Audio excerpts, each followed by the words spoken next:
Boa noite a todos. Que prazer recebê-los para mais uma live desse projeto BBDE Lives, esse projeto que está trazendo sempre um profissional cada semana com um assunto diferente. E hoje eu vou receber o Alfredo que ele é diretor de criação de uma das maiores agências do Brasil, a Impress Porter Novelli.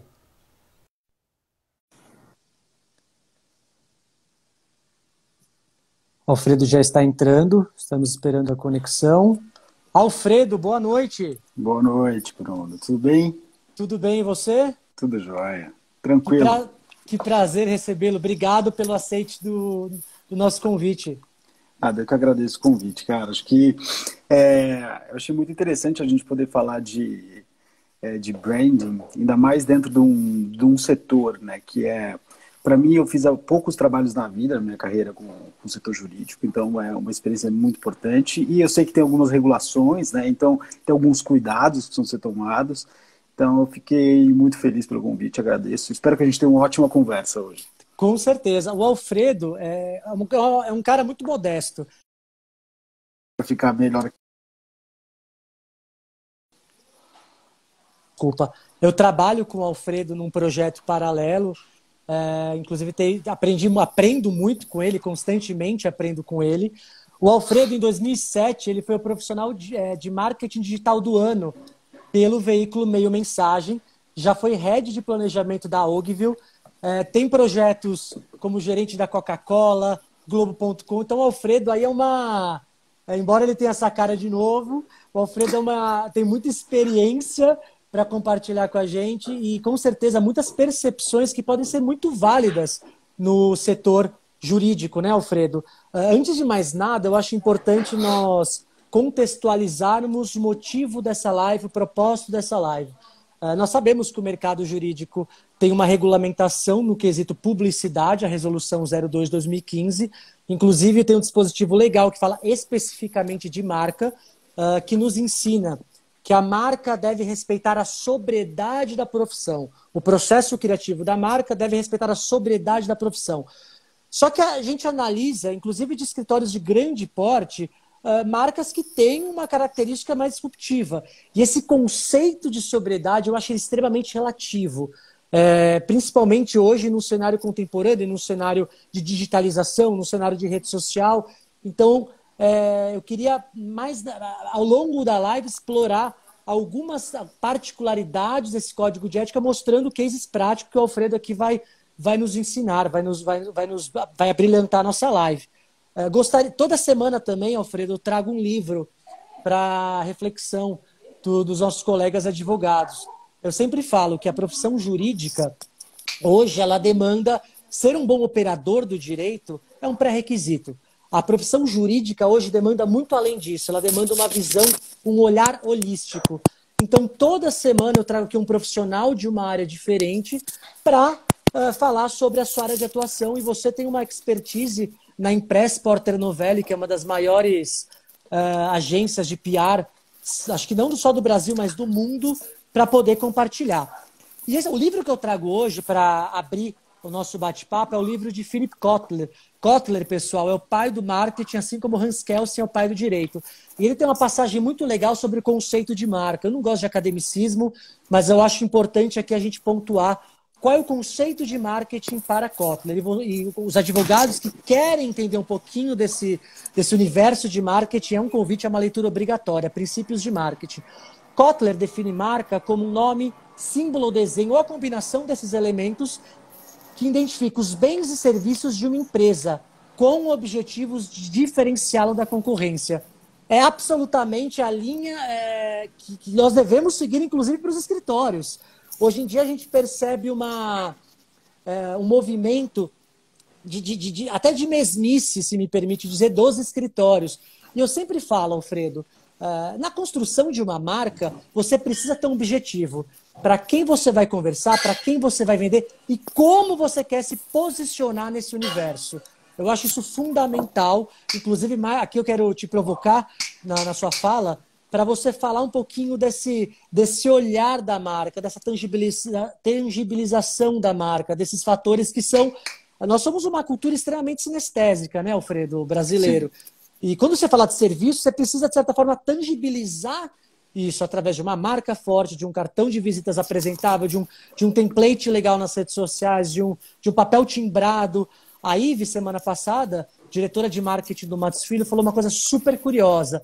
Ela pontuou que hoje o papel timbrado do Matos Filho, se a gente tirar a logomarca, a gente sabe identificar que é uma peça do Matos Filho pela proposta de valor. Isso foi construído estrategicamente. Tem toda uma linha de pensamento, de planejamento de marketing.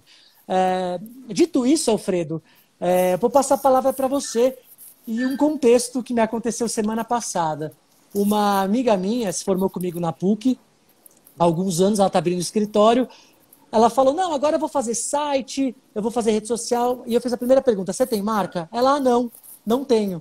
Então, a marca nada mais é do que o ponto de partida de qualquer iniciativa de marketing. Correto, Alfredo? Exatamente. Bom, vamos lá. Você falou de Kotler, né? Kotler, na verdade, ele é o vovô, né? É o vovô do marketing e, assim, de lá para cá, muita coisa evoluiu. Acho que os princípios, eles se mantêm, né? Mas muita coisa evoluiu. Então, eu acho, na verdade, que essa definição era um pouco fria. Ela é dura demais para os dias de hoje, né? Para mim, marca, na realidade, ela é uma declaração, né? Imagina que é um conjunto de expressões, de valores, de promessas que você, no caso, a marca faz, né, na expectativa de que seus clientes confiem nessa promessa, confiem nessa declaração. Por isso que o processo que a gente chama de branding, ele é tão importante, né? E quando eu falo de branding, ele vai muito além da construção do logo, ele vai muito além simplesmente da presença, né, desse estampar da marca. Porque quando a gente imagina o processo que a gente constrói no consumo do dia a dia, das escolhas que a gente faz, a gente está falando sempre de um depósito de confiança nessa promessa que essa marca faz para você, né? Então, ninguém questiona, por exemplo, a qualidade de um produto Apple quando compra. Isso faz parte de um processo de construção de marca de muito tempo da Apple.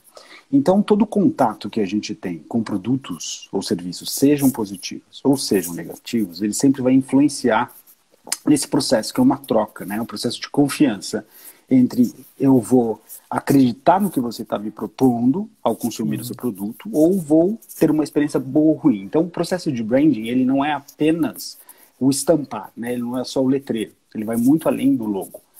E a gente fala de várias dimensões diferentes no processo de experiência e construção de experiência da marca, né? E o logo é uma faceta. E tem uma frase do Jeff Bezos, da Amazon, que eu gosto muito, vou falar em inglês, depois em português, que é "Your brand is what other people say about you when you are not in the room." Quer dizer, sua marca é o que as pessoas dizem quando você não está na sala.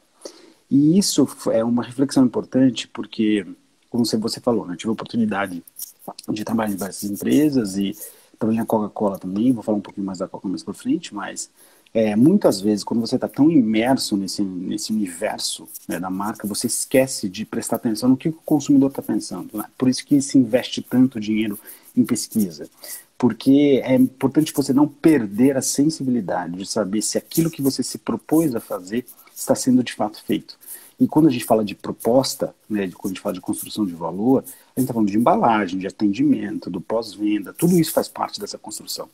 Imagina que a Starbucks, ela não vende café, né? O posicionamento da Starbucks é que aquele café possa ser uma inspiração para o seu dia. E nesse propósito, nessa proposta de construção, eles fizeram um ambiente, transformaram tomar o café numa outra experiência. A mesma coisa com a Apple, né? A Apple não tem expectativa que você simplesmente compre o produto. O que eles assinam nas campanhas é que, ao comprar ou ao usar os produtos da Apple, ele espera que você think differently, né, que é a assinatura deles. Então, imagina que para fazer tudo isso, você tem um processo muito longo e muito árduo, né? Então, antes de você chegar simplesmente numa decisão, tá, como que tem que ser minha logo, como é que eu vou definir como tem que ser minha logo, a gente tem várias etapas. Eu vou só que rapidamente passar por quais são as principais etapas que a gente tem. Quando a gente fala de um processo, Primeiro a gente começa com um profundo diagnóstico. E aí, quando eu falo diagnóstico, é uma série de pesquisas e entrevistas.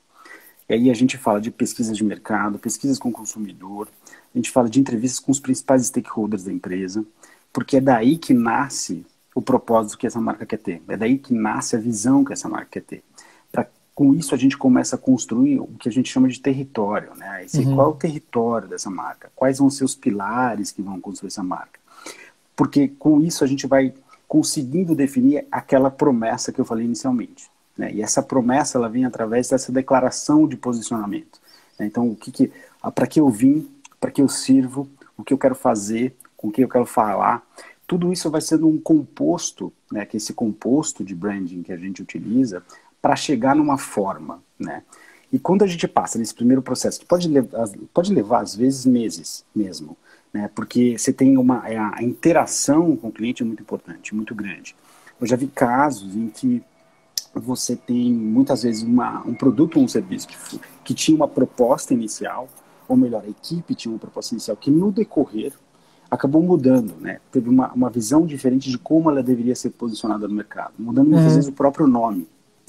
Isso é muito comum dentro desse processo. E depois que passa isso, então, aí sim a gente começa a falar de identidade visual. Quando a gente fala de identidade visual, tem também uma pesquisa gigantesca, que a gente fala de cores, a gente fala de elementos gráficos, a gente fala de estudo de semiótica, né, que produtos novos, por exemplo, que você precisa fazer uma representação gráfica. Ele precisa ter uma representatividade cognitiva naquilo que as pessoas entendem do que você vai mostrar para elas. E aí você fala de cores, né? Por exemplo, hoje em dia, se você estava falando do Matos Filho, mas se você pegar, por exemplo, se você vê alguma coisa laranja, vai te remeter ao Itaú. São anos que o Itaú trabalha numa paleta de cores para que exista esse reconhecimento, né? Então, quando a gente vai no processo de tangibilizar tudo isso e vai para a aprovação do logo, são essas etapas que eu falei, né? A gente tem estudo de cores, estudo de linguagem, e aí sim a gente vai para o que você estava falando, né? Eu preciso construir um brand book, né? O brand book dessa marca, que vai ser, então, ela reúne um conjunto de do's and don'ts, como eu aplico, como eu não aplico, que tipo de imagem eu vou utilizar. Um manual mesmo, um direcionador para os próximos passos, perfeito. Exato, porque imagina que você tem que ter sempre, né, alguém que possa ser o guardião dessa marca, né, alguém que consiga fazer com que aquilo que você prometeu, aquilo que você aspira a ser, todos os teus pilares, eles estejam presentes, em diversas formas distintas. Você tem brand books, por exemplo, a forma que você define como você vai fazer toda vez que você tiver um anúncio, por exemplo, que tipo de padronagem de foto você usa. Se você usa foto com filtro ou sem filtro. Quando você tem algum elemento humano, como ele aparece. Enfim, são diversas nuances diferentes para garantir que toda essa percepção ela possa ser construída. E às vezes a gente não percebe, quando a gente tem alguma atração por uma marca muito grande, né, que é uma relação realmente de confiança, a gente não vê esse entorno. A gente não vê que são esses pequenos detalhes que fazem o processo de construção da marca, né? E aí depois a gente vai num lado mais mundano, para mim o mais mundano, que é falar de papelaria, que é falar de template, mas que por outro lado, ele é uma das coisas mais importantes que a gente tem. Porque o folder de uma empresa, o PPT que é apresentado, ele é um reflexo do que você é. Então, assim, um PPT mal feito, um PPT com uma tipologia diferente, isso me deixa assim, eu tenho um padrão estético, eu sou muito, muito esteta, então assim, eu vejo uma coisa que está com corpo, tamanho de letra diferente, eu fico completamente desesperado. E isso é reflexo, né? Você está construindo a sua imagem, a sua reputação, afinal de contas. Então, esses cuidados todos, esse zelo, ele precisa acontecer, não só nas grandes marcas, porque as grandes marcas é muito mais fácil, porque você tem enormes departamentos só fazendo isso, só trabalhando nisso, né? Mas é justamente nas empresas que têm, muitas vezes, por sua natureza, uma equipe não de marketing tão desenvolvida, tão grande, é que esse brand book, como a gente estava falando, que é esse guia, ele não é apenas a aplicação de diferentes fundos, né, mas ele fala sobre os pilares, sobre os valores, é que ele precisa ser muito bem construído. Para que, às vezes, um colaborador novo, por exemplo, que entra na empresa, ele precisa entender o que essa empresa diz, o que essa empresa fala, o que ela acredita. Né? Propósito. Hoje em dia fala-se tanto de propósito. Exatamente. Então, assim, eu acho que o que é muito importante nesse processo de conexão é entender a dependência que a gente tem da ponta, que é o consumidor. Ele está avaliando a gente constantemente. Então, esse cuidado, ele tem que ser muito constante, porque no advento hoje, por exemplo, de redes sociais, e a quantidade dos haters que a gente tem, né, o fenômeno dos haters, ele é muito grande. Né? Então, a gente precisa tomar muito cuidado, porque qualquer vacilo que você faça, ele pode ter uma reverberação muito maior do que o ato ou do fato em si que tem acontecido. Com certeza. Eu sempre falo, construir uma marca demanda tempo, demanda investimento, demanda muito suor. Destruir uma marca pode ser questão de segundos.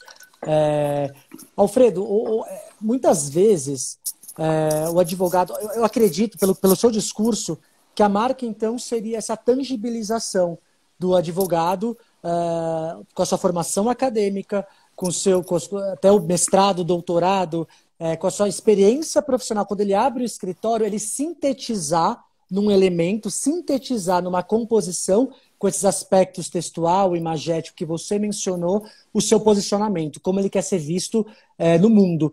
E você está passando aqui cases muito grandiosos, e eu acho extremamente válido como benchmarking. Mas você tem alguma dica para o advogado que está começando agora? Qual o processo? O que ele precisa começar a fazer? Muitas vezes não é apenas a marca, mas é um canvas, é um estudo de propósito. O que eu quero vender? Para quem eu quero vender? Como eu quero me posicionar? Você tem alguma dica dentro da sua experiência para passar para os colegas? A primeira coisa que você disse, Bruno, é que eu não... Para mim, e isso é muito real e verdadeiro, assim, eu já dei aula um tempo na SPM e eu sempre falava assim, não importa o tamanho do seu produto, do seu serviço, da sua empresa. O zelo que você tem que ter pela sua reputação é igual. É igual. Né? Então, eu acho que isso não é isso é para o grande ou para o pequeno. Não, é um princípio. O grande vai ter muito mais dinheiro para investir, não tenha dúvida. Agora, não quer dizer que você não possa pegar e aplicar métodos, que esses métodos eles são métodos conhecidos, a metodologia de construção de um processo de branding, ele é um método reconhecido. E tem uma ferramenta muito boa, que é do Simon Sinek, que é o Golden Circle, não sei se você conhece, né? Que é sobre propósito. E exatamente, ele usa, né, a primeira vez que ele fez, e que daí viralizou, etc e tal, e realmente funciona, eu aplico isso mesmo no dia a dia, quando a gente vai fazer processo, por exemplo, de construção mesmo de branding, a gente usa o Golden Circle como uma das ferramentas para estabelecer o why, né, que é o centro, assim, por quê? O que você vai fazer? Né? Não é, no caso, usando o exemplo da Apple, não estou falando sobre telefones. A minha intenção é transformar seu pensamento. Então, existe um certo romance que as pessoas veem nesse processo de construção de marca e que ele é verdadeiro. Por isso que eu falei que a definição do Kotler, para mim, era muito dura. Porque ela é real. Concordo. Ela só não está romanceada, entendeu? Mas a verdade é aquela. Mas eu tô com uma carta na manga aqui. Eu também indico... eu falei... Porque, como é um mundo muito novo para os nossos colegas, eu acho que alguns pilares são importantes de serem construídos, consolidados. Mas uma leitura que eu gosto muito de conceito de marca é Saatchi Saatchi, que ele fala de Love Brands, que existia o market share, o share of mind, e ele aborda o share of heart, que hoje as marcas fazem parte do nosso dia a dia. São a Nike, por exemplo, Apple, que nem você mencionou, são marcas, obviamente, que elas carregam a questão de vitória, a questão até de status, a questão de tecnologia. Isso também é uma realidade, traduzindo agora para o... Eu gosto do Alfredo, e aqui eu vou abrir um parênteses, porque o Alfredo, com a sua experiência, ele consegue de maneira muito palatável sintetizar esses preceitos que podem ser usados de maneira erga omnes para todos. Então, usar um linguajar aqui juridiquês. Maravilha, hein? Então, os escritórios podem sim, independente do tamanho, beberem dessa fonte para o início de projeto. Antes de começar um escritório, cara, qual é o meu propósito? O que eu quero? E isso, com certeza, lá na frente ou até antes, vai sintetizar a sua marca. Vai ser mais simples seu processo de criação. Marcas como... A gente hoje vê marcas como Nelson Williams, Matos Filho, Demarest, enfim, Machado Meyer, Pinheiro Neto, mas são marcas que começaram lá atrás esse processo de construção, esse processo de significado. A Ive de Lima, na última semana, ela falou, não, com Matos Filho eu trago uma experiência. Você concorda com isso? Você concorda que a marca pode, de maneira prática, tangibilizar essa experiência, Alfredo? Sim, porque vamos pegar então o universo, né? E aí você está dizendo do universo dos escritórios. Existem diversas formas que você pode se diferenciar, né? E aí a gente está falando primeiro, relação humana. Hoje a expectativa que você tem, em alguns momentos eu quero uma relação humana próxima, eu quero esse contato, outros eu quero 100%, assim, eu quero 100% digital. Então, essa construção, primeiro que no processo de construção de branding, a conexão que você tem que estar com o anseio da sociedade é muito grande. Você não faz um produto para você, você faz um produto para o outro. E essa miopia, tem um livro que eu gosto muito, que é bem antigo também, Outro Vovô. Eu gosto dos vovôs, tá? Isso não foi uma crítica, tá? É só porque é vovô, a gente tem que respeitar. Que chama, do Theodore Levitt, que chama A Miopia de Marketing. Que tá muito em linha com um processo que você fica, às vezes, tão mergulhado, tão embebido, e você vai ficando obtuso nas suas crenças, que você acredita tanto em si mesmo que você não percebe o que está acontecendo. Então, o olhar ao redor é importante. Você estava falando de um processo de experiência, a reflexão. E aí, vou dar o exemplo do processo que a gente faz normalmente para construção de branding.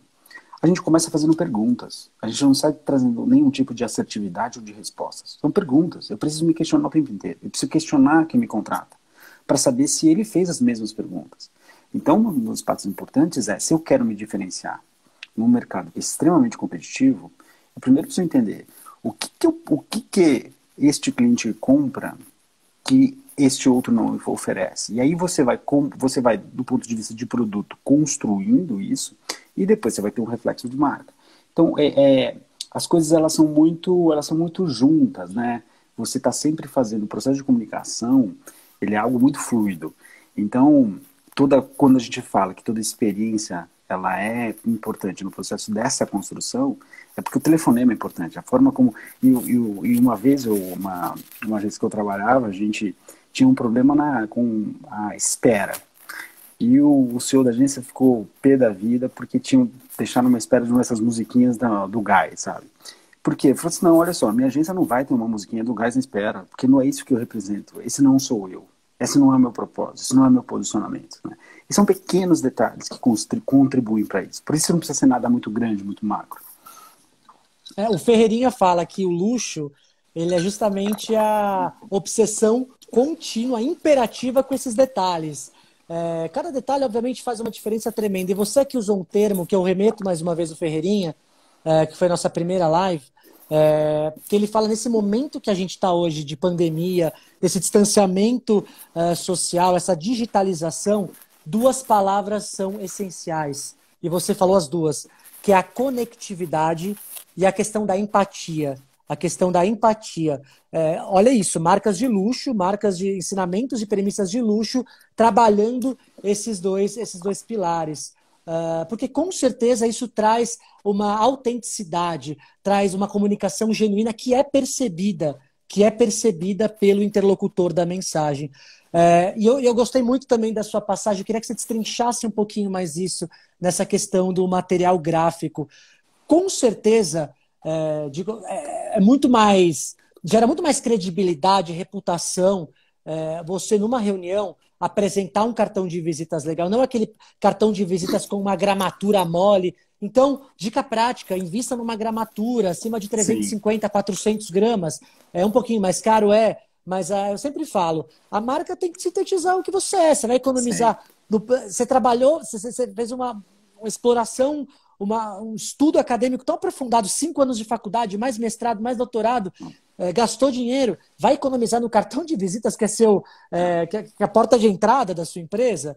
Essa questão do template no PowerPoint, receber uma proposta comercial, uma apresentação. A gente é muito visual, né, Alfredo? O brasileiro é muito visual. Então, esses pequenos cuidados, eu acho que eles são essenciais. A questão da assinatura de e-mail, essencial. Gente, eu particularmente, eu não fecho com uma empresa que é @gmail.com ou hotmail.com. Me desculpa. Qual é a segurança que eu tenho, né?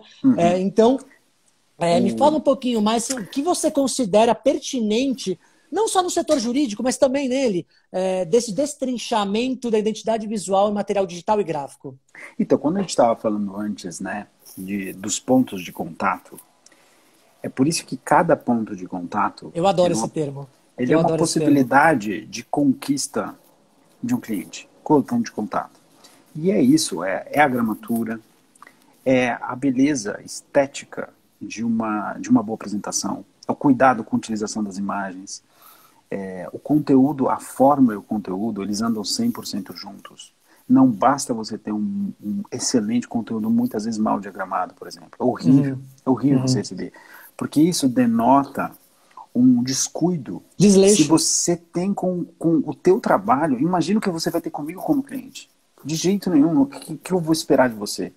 Então, essas pequenas conexões que você tem de primeiro contato com a marca é que vão construindo no tempo, primeiro, uma consistência, que é o que a gente fala muito, né? Você precisa ser consistente e você precisa persistir. Então, se você decidiu que você vai ter o melhor atendimento e você conseguiu definir quais são os elementos deste melhor atendimento que são relevantes para o seu negócio e que faz parte do processo de conquista de cliente, você não pode deixar isso esmorecer jamais. Você não pode largar a mão disso. É um trabalho constante. É um zelo eterno, né? Então, isso que você está dizendo, ele faz o site, por exemplo. Site, hoje em dia, você me perdoa. Não tem a menor condição de qualquer empresa, não mais agora no período da pandemia. Menor empresa não tem uma boa experiência online. Assim, e aí você entra, muitas vezes, em sites de empresas que, e aí vamos voltar ao que a gente falou, que prometem, que você tem uma expectativa de experiência de marca, que ela é aquela que você veio construindo, e quando você entra no ambiente digital dele, cara, é terrível. Né? Você não vê, em um certo menu, tá tudo completamente fora de enquadramento, enfim. E esse hoje, para mim, é uma das principais pontos de atenção, que é a conectividade que a gente tem, a presença. E aí, quando você fala de um site, ele precisa ser 100% mobile, né? Então não pode ser que daí é o outro, daí eu vou te falar que é pior ainda, que é quantos sites nós temos que a gente não consegue acessar via mobile.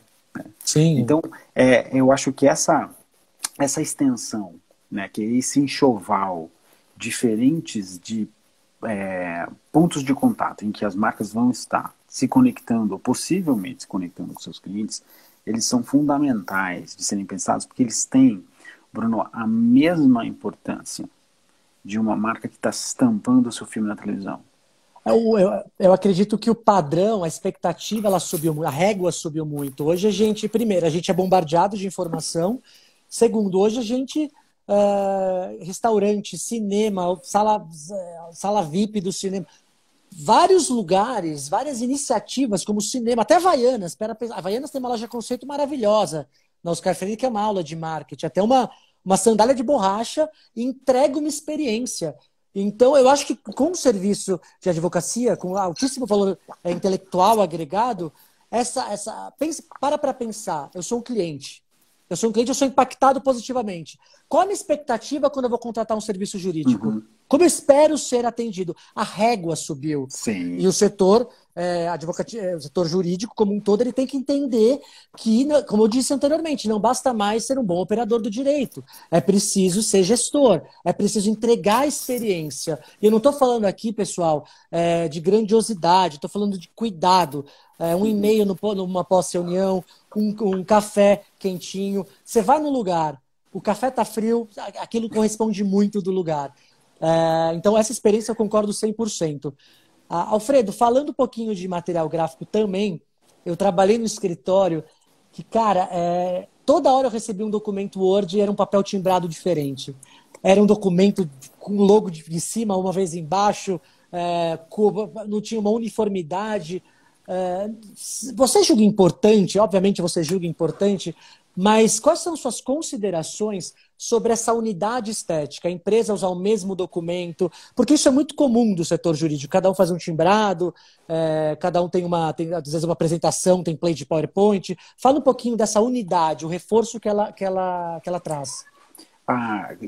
O que você está dizendo, Bruno, é importante porque quando você está falando sobre unidade, por exemplo, a presença constante dos mesmos símbolos, dos mesmos ícones, das mesmas cores, da mesma tipologia, do mesmo tamanho de tipo, ele faz com que você se sinta primeiro confortável, né? Então, assim, eu sei que eu estou falando com a mesma pessoa, né? Pessoas que têm atitudes diferentes, de momentos diferentes, você começa a ter um pouco mais de dúvida sobre o caráter, muitas vezes, dela, né?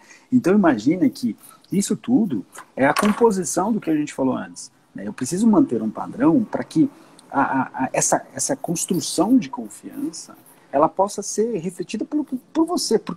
Se você, de novo, se você não está tomando cuidado com isso, poxa, como você vai lidar comigo, né? Então, não é só o descuido, porque o descuido é uma questão, mas no processo de construção da imagem, não vou nem dizer da marca no caso, tá? Mas da imagem, de uma imagem corporativa, para um público, como você está falando, que daí quando você trata com um público que tem uma questão intelectual maior, diferente, você também precisa tomar cuidado na forma como você faz isso. Você não pode ser, né? As pessoas acham que às vezes o ser arrojado, ele precisa tomar muito cuidado, porque você pode ser muito classudo, mas também perder a classe no tal do arrojo, né? Então você precisa entender muito bem e filtrar muito bem como você constrói isso. Então, eu sou completamente maluco por padrões, né? Porque eu acho que a gente tem que manter os padrões. E você faz isso uma vez. Você não faz... Assim, o processo de branding é uma vez. Você faz bem feito, você investe um dinheiro, mas você faz uma vez só. Até porque você não pode mudar a sua marca muitas vezes no tempo. Isso não é saudável. As marcas mudam 50, 30, 20 anos depois, né? Por isso que o que você está dizendo, que é manter esses signos, né? Porque a gente está falando de signos. Poxa, se eu quiser então na minha papelaria fazer uma chancelinha diferente, estilizada, linda no cantinho só. Ela não está dizendo nada, mas ela está construindo alguma coisa para mim. Então, são pequenos detalhes que vão aos poucos, porque você não entrega tudo de uma vez só. Né? Você vai entregando aos poucos. Por isso que esses detalhes todos, né, que ao redor da experiência são muito importantes. Essa questão do padrão estético, fiz uma leitura, eu não lembro a fonte, eu prometo aqui que eu vou resgatar e compartilhar, mas eles desenvolveram o papel timbrado da petição perfeita. A gente sabe que o sistema judiciário hoje, por mais seja digital, tem uma superlotação, digamos assim, e muitas vezes o advogado faz a sua petição, onde ele expõe os fatos, o direito, aí no final ele pede o requerimento, o pedido. Dentro de tudo isso, ele faz o pedido para o cliente dele. E muitas vezes essa leitura do magistrado é só, não estou falando todos, não estou generalizando, mas esse estudo mostrava que era só do pedido. Então, existe um formato de petição com espaçamento, fonte, onde eles consideravam a petição perfeita, para gerar essa fluidez de leitura. Então, esse senso estético eu acho fundamental. Se a gente pode agregar até numa leitura a nossa petição, com certeza, obviamente, o conteúdo é fundamental, ninguém está discutindo isso, pelo amor de Deus, mas por que não transformá-lo num formato mais prazeroso? Sim. Num formato que possa até gerar credibilidade. Como eu falei no início da live, a Ive do Matos Filho, na última live, e eu assino embaixo, um trabalho primoroso que eles fazem. Tem uma petição que, se a gente tirar a logomarca, a gente sabe, pelo DNA daquele timbrado, pelo DNA da construção sígnica daquela petição, que é daquele escritório. Isso gera um baita reforço. Isso gera um baita reforço. E outro ponto interessante que você destacou, eu queria que você aprofundasse um pouquinho mais, é essa questão do meu público. Muitas vezes eu posso fazer uma marca extremamente sofisticada, só que eu dialogo para um público de classe C. Eu estou falando de ação, eu trabalho com ação trabalhista para reclamante, para pessoa que quer um direito em cima de uma empresa. Então, Como você considera, qual a importância que você considera e que dicas você dá para cada escritório ter esse entendimento personalizado do seu público? Então, isso que você falou é fundamental, porque a gente estava falando, né, no início desse papo aqui, desse pedaço da conversa, a gente estava falando sobre a questão intelectual. Agora, quando eu acho muito ruim, quando a gente quer, e a gente sabe que a gente está lidando muitas vezes, pessoas que têm, eu não vou nem falar de classe social, estou falando de conhecimento, por exemplo. Perfeito. E tem um conhecimento muito menor sobre você. E você, ao invés de baixar, descer um pouquinho até o outro, você se coloca ainda mais num pedestal. Esse distanciamento ele é muito ruim, né? Ainda mais quando a gente está falando aqui de experiência de marca, experiência de consumo de conteúdo. Conectividade. É zero, né? Porque assim, se você podia me ajudar de alguma forma para transformar isso de uma mais palatável, né? Então você desce da sua sabedoria e vem até a mim, e aí você me conquista com essa postura, né? Então, aquilo que era para mim um entrave, vira, na verdade, alguém que me estende a mão nesse processo. Então, a gente está falando de novo do quê? É conexão com a sociedade, é conexão com quem você está falando. Eu posso ser o mesmo e tratar diferentes públicos de forma diferente sem perder a minha essência, né? E por isso, e esse é o processo de branding. Eu consigo saber com quem eu falo e como eu falo, sem perder a minha essência. Eu posso ser para todo mundo, sim, e sabendo lidar com essas diferentes nuances, né? E as diferentes expectativas. O respeito com o consumidor é muito importante nesse processo. Alfredo, também acho que a gente explorou bem essa questão da parte gráfica.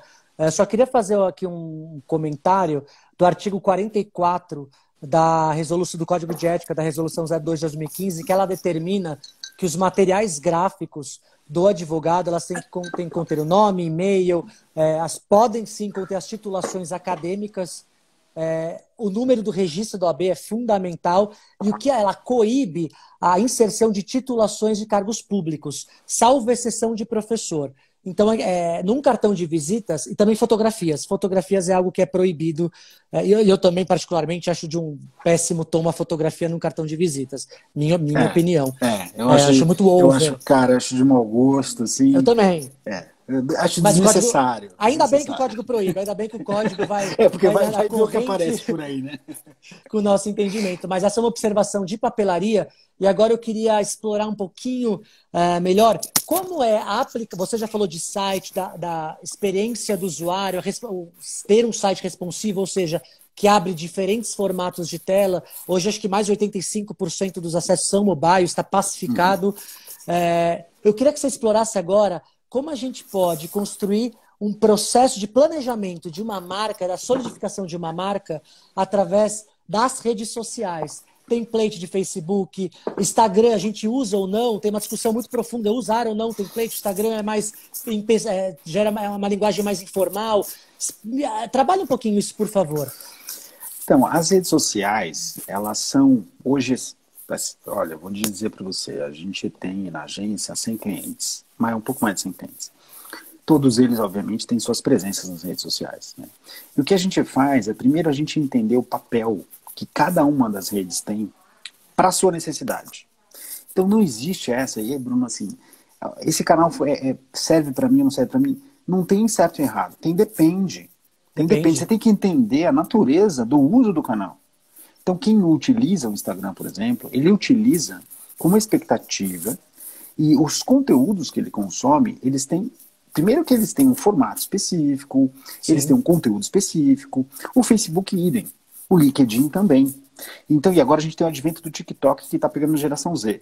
Então, quando você vai para esse universo, a primeira coisa que a gente faz é entender qual é o uso primário da rede, né? Por quem é utilizada, como ela é utilizada, como meus concorrentes usam essa rede. E aí você consegue te dar um pouco mais de parâmetro para você olhar para dentro e falar assim, tá bom, qual rede para mim vai fazer mais sentido? Do meu ponto de vista de negócio. Então, se eu quero, por exemplo, fazer captação, obviamente que captação para uma venda, por exemplo, de consultoria, uma venda jurídica, o Instagram ele não é o melhor lugar para você captar, mas ele é o melhor lugar para você manter relacionamento através de conteúdos relevantes. Então o Instagram é uma ferramenta fundamental, se você souber como usar. E são diferentes formatos. Então, quem falou que não funciona? Não, funciona e funciona, e deveria, inclusive. Desde que você consiga fazer não o mesmo conteúdo nas diferentes plataformas, porque isso não funciona. Cada plataforma tem a sua razão de existir. É o que a gente está fazendo agora. Uhum. E quem falou que esse canal aqui não funciona? Que esse canal não pode ser corporativo? Lógico que ele é. Só que é diferente um pouco da função. Né? Então, acho que esse ponto é importante, porque nas redes sociais, a gente falou um pouquinho antes, né, sobre os detratores, os haters, e é nesse ambiente que tudo isso acontece.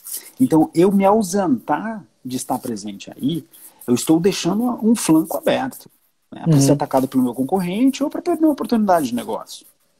Eu sempre falo que rede social é que nem o princípio da igualdade. A gente deve tratar os iguais de forma igual, os desiguais de forma desigual, mas na medida da sua desigualdade. O mesmo conteúdo ele deve ser tratado de forma particular, porque cada rede social tem um comportamento de consumo. Isso ficou absolutamente claro. Muito, muito, muito didático o seu discurso. Mas e a aplicação da marca? Obviamente eu devo seguir, obviamente eu devo seguir o padrão estético, o brand guide. Por favor, pelo amor de Deus.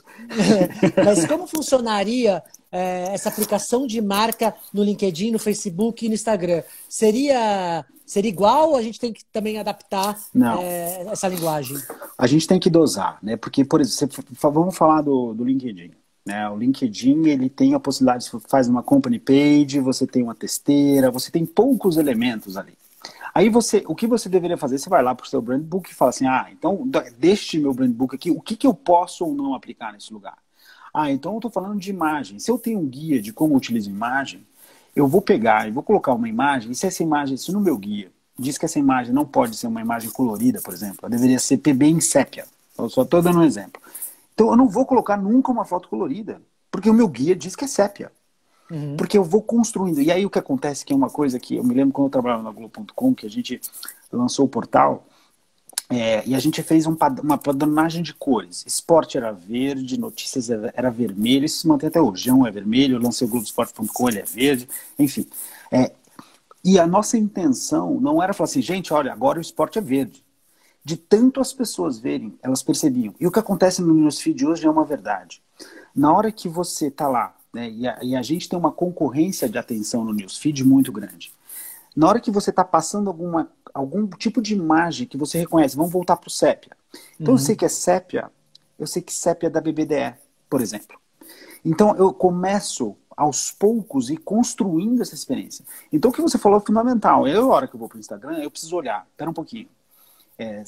Da mesma forma como você falou do cartão de visita com a foto, a gente tem que ter muita parcimônia na forma de colocar as marcas.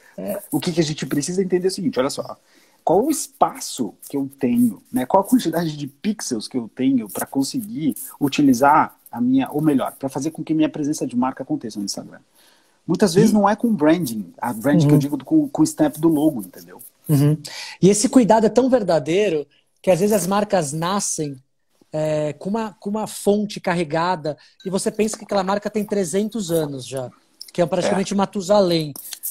E eu também não gosto, eu peço até cuidado para os advogados, do símbolo da balança. Eu acho que é batido, eu acho que é absolutamente, inclusive com essa digitalização obsoleto, aquele fundo pesado. Obviamente, cada escritório tem um posicionamento. Isso é tão verdade que dependendo se você trabalhar uma fonte, uma cor, uma serifa, isso deve traduzir o seu posicionamento.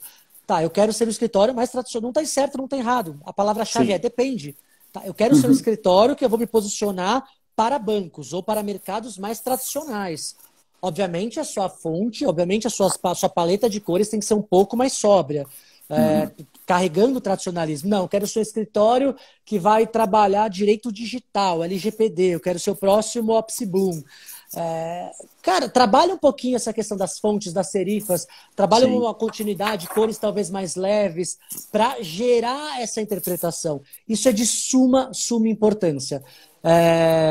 Você tem porque ajuda, então, porque ajuda, Bruno. Você pegou dois casos completamente distintos, né? Então eu quero ser alguém que eu vou trabalhar no mercado extremamente tradicional e eu quero ser percebido de uma forma mais moderna. Ambos saem da mesma matriz, que é do direito. Só que eu vou atender universos completamente distintos. Eu preciso, sim, parametrizar muito bem qual é a expectativa que o meu cliente do banco tem de alguém que vai lidar com o banco. E, ao mesmo tempo, qual é a expectativa? E aí você constrói. Né? Eu falar que o elemento... E você falou muito bem. Elementos como o da balança, ou da cruz, ou da espada, que são utilizados na cruz, no caso, e aí eu estou falando da cruz do hospital e tal, eles são ícones cognitivamente tão reconhecidos que eu já sei que se trata disso. Isso é um benefício de cognição e semiótica. Só que, por outro lado, eu posso reestilizar, eu posso modernizar, eu posso fazer algo que seja só meu do ponto de vista iconográfico, posso ilustrar isso de uma forma que passa a ser proprietária. Então, imagine que se eu estou num processo de construção de branding de um escritório, eu tenho que levar isso em consideração. E esse reflexo, por isso que o trabalho é tão complexo, porque eu preciso fazer um estudo de semiótica e como que eu quero semanticamente traduzir aquele meu posicionamento numa marca, né, num logo. Então é fundamental isso. Desculpa. Imagina, não, acho que é essencial porque a gente volta no propósito. Eu acho que antes de qualquer iniciativa de sair fazendo marketing que nem um maluco, primeiro, entender o meu propósito. Porque lá na frente vai ter um pilar que não vai estar bem consolidado e vai gerar entropia. Então, volto no discurso. Antes de construir sua marca, qual é o meu propósito? Faça um planejamento, um business plan do seu negócio. Preencha um canvas. Você encontra no Google.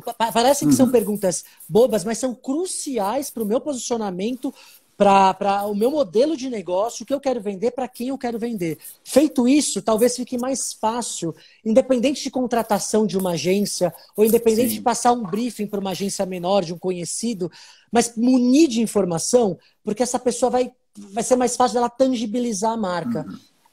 Alfredo, e ajuda no processo de raciocínio, tá? Ajuda absolutamente. A reflexão. E você falou do Canvas, as pessoas ignoram ferramentas que elas são populares e muitas vezes elas não testaram, então é um preconceito, mas são extremamente eficientes quando bem feitas. E é o processo que ajuda a reflexão. Então, assim, o processo de reflexão é fundamental, né, nessa construção. Agora, entrando nos minutinhos finais da nossa live, mais uma vez, o Alfredo, eu acho um desperdício não abusar do Alfredo, para ele passar algumas percepções de marcas que ele considera a menina dos olhos dele, para, mais uma vez, para gerar o objetivo aqui através até de benchmarks, ou seja, de boas práticas de outros mercados, como nós, advogados, podemos nos inspirar para termos uma marca sólida, para termos um cartão de visitas apresentável. E melhor, muitas vezes a gente tem, o advogado é muito, e eu sou advogado, eu tenho licença para brincar, ele é muito quadrado, ele é muito engessado. Então vamos olhar outras marcas, vamos olhar outros comportamentos, porque talvez a gente consiga fazer um link muito legal, concatenar ideias. Então, nesses minutinhos finais, Alfredo, vamos trabalhar isso, vamos trabalhar um pouco de sua experiência. Eu vou falar de duas, que eu acho que são duas coisas muito diferentes.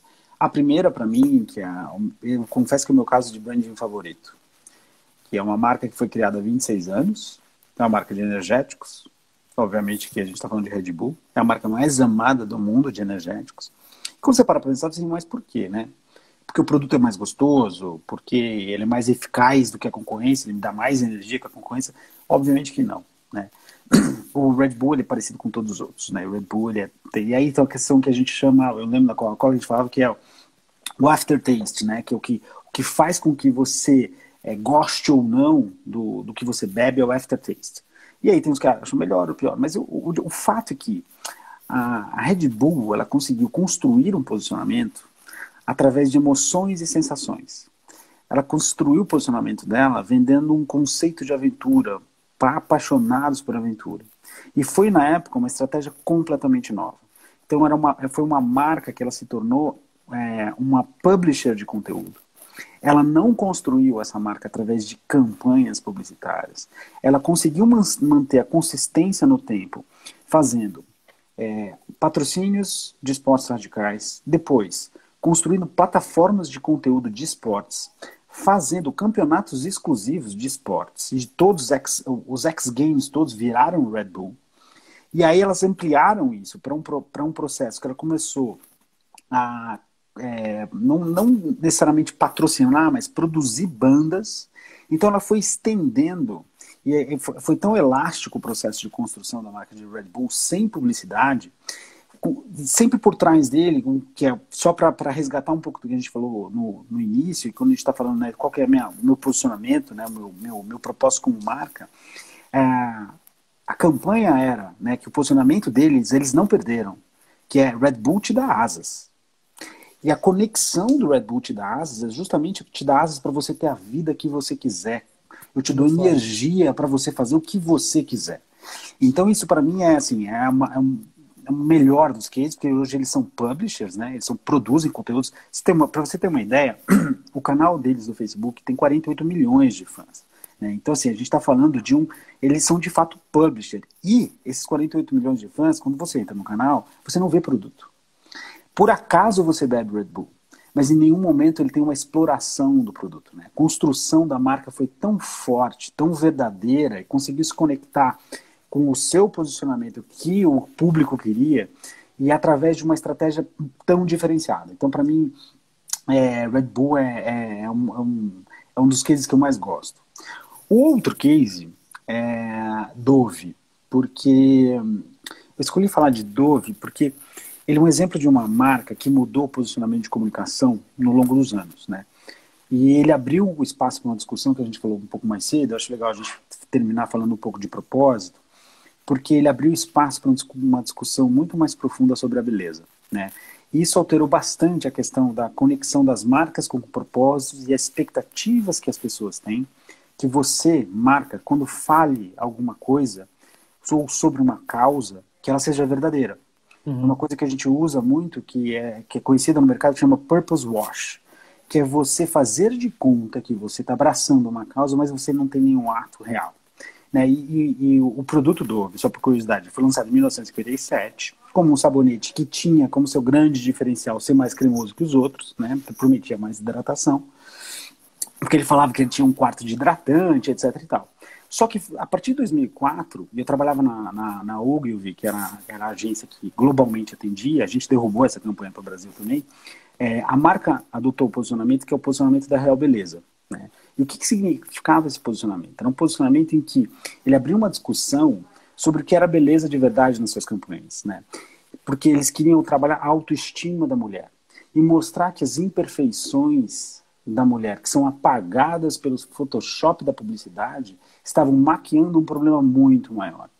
E a aceitação, e aí vamos lá falar, isso foi feito através de pesquisa, então a aceitação do público foi tão grande que a gente teve e a gente está falando de extrapolar de um produto que ele nasceu para ser um sabonete, ele conseguia ter elasticidade de marca para fazer uma linha de produtos gigantesca, que não tinha quantidade de SKUs, né, que é a quantidade diferente de produtos que eles ofereciam muito grande. E o fato de ficar girando sobre esse posicionamento fez com que eles construíssem, que é considerada atualmente uma das melhores campanhas do mundo, que é Dove Retratos da Beleza. Não sei se você já viu, mas quem não viu depois é um Google, que é fantástico, ganhou todos os prêmios em Cannes, isso faz, eu me lembro agora, eu sou ruim de data. E para testar a veracidade disso, para não ficar só num speech publicitário, para não ficar só nesse speech de comunicação que muitas vezes é muita espuma, é vazio, eles criaram uma fundação, que é a Fundação Dove Autoestima, no mundo inteiro. Então ele tem presença no mundo inteiro, a Unilever banca isso, e ele envolve programas educacionais que têm o intuito de fortalecer a autoestima de crianças e adolescentes. Quer dizer, eles saíram do universo feminino, eles conseguiram ter, primeiro, credibilidade, ter estofo para falar, ó, eu já fiz e agora eu quero estender isso.